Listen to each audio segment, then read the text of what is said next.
ఏమండి, పోలీసు వారి పహారాలో ఒక రాత్రి ఒక పగలు 24 మంది కమిటీ సభ్యులు, 7 సీసీ కెమెరాలు మరియు గ్రామ పెద్దల సహకారంతో అలంకారం చేశారండి మా అమ్మవారిని.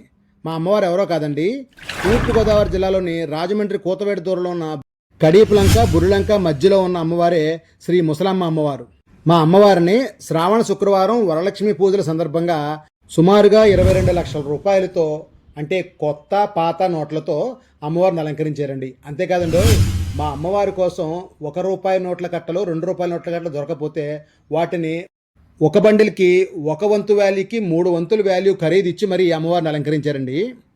అమ్మవారి అలంకారానికి గ్రామస్తుల సహకారం, ముఖ్యంగా కమిటీ వాళ్ళ సహనం మెచ్చుకోదగ్గదేనండోయ్. మా అమ్మవారిని ప్రతి పండక్కి ఒక్కోలా అలంకరించడం ఇక్కడ ఆనవాయితీగా వస్తుంది. అమ్మవారి అలంకారం అయితే సుమారుగా 3 రోజుల పాటు భక్తుల సందర్శనార్థం ఉంచుతారండి. అవకాశం ఉన్నవారు దర్శనం చేసుకోండి. అవకాశం లేనివారు మన వీడియో చూసిన వారు వేరే వాళ్ళకి షేర్ చేసి ఆ దర్శన భాగ్యం కల్పించండి.